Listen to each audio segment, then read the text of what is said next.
بھائی اس قوم کے بچوں کو اٹھایا گیا، سال ہاں گزر گئے، مائیں رو رہی ہیں ہمارے بچے کہاں ہیں۔ اگر کوئی جرم ہے تو قانوناً انہیں سزا دی جائے، اگر کسی نے اس ملک سے غداری کی ہے قانوناً اسے سزا دی جائے، اگر کسی نے جرم کیا ہے پکڑو، کوئی منع نہیں کرتا، لیکن بغیر جرم کے اگر کسی کو اٹھایا جائے اور اس کے خلاف اگر کوئی شیعہ آواز نہ اٹھائے تو تم کل کے حسین پر تو رو رہے ہو، اور آج کا حسین جو امام زمانہ ہے، جو حلم ناصرین کی صدا دے رہا ہے، معصوم فرماتے ہیں اس سے نیند کیسے آتی ہے؟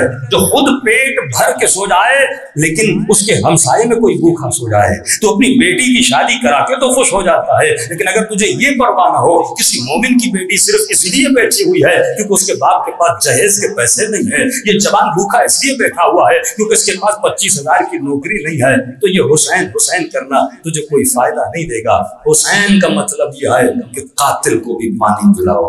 کتنی شیعہ پروری، کتنی اپنے شیعوں سے محبت کرتے تھے امام حسین، یہ آپ کا تصور ہے؟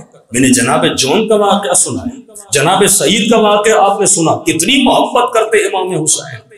یہ بھی مولا حسین کا بوڑھا صحابی ہے، لڑ نہیں سکتا تھا، جون تو پھر بھی میدان میں چلا گیا، لیکن اس کے بدن میں اتنی توانائی نہیں تھی کہ امام حسین کا مقابلہ کرے۔ کہا مولا میں پھر بھی شہید تو ہونا چاہتا ہوں، کہ چلو جون ایک کام کر دو، تو حسین کی نماز کی حفاظت کرو۔ کس کی حفاظت؟ نماز حسین کی حفاظت کرو۔ اور آج کا جوان نماز نہ پڑھے، آج کا جوان سجدہ نہ کرے۔ حسین اپنی نماز کے لیے اپنے صحابی کو کھڑا کر رہے ہیں، اور پتا بھی اگر نماز پڑھوں گا سعید کو تیر لگیں گے۔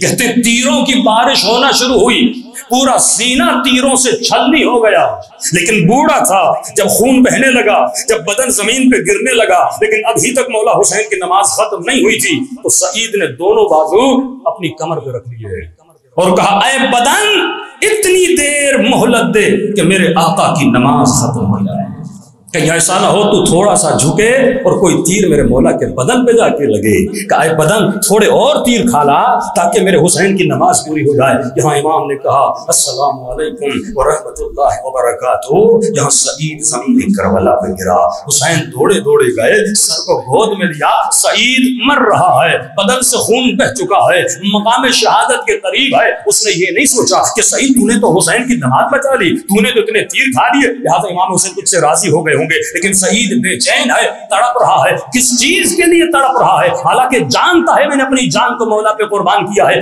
تڑپ ایک چیز کے لیے رہا تھا، اور جب سانسیں نکل رہی تھی، جب تک اپنی مولا کی زبان سے یہ جملہ نہ سنا اس کی روح نکلی۔ کیا پوچھا؟ جب سر مولا کی گود میں تھا ایک ہی سوال کیا کہ مولا غلام سے راضی ہو گئے؟ امام نے کہا ہاں سعید میں بھی تجھ سے راضی ہوا، میری ماں زہرا بھی تجھ سے راضی ہوئی، میرا نانا رسول خدا بھی تجھ سے راضی ہوا۔ آج کا مومن سوچے، میں نے اپنے امام زمانہ سے پوچھا کہ مولا آپ مجھ سے راضی ہوئے کہ نہیں؟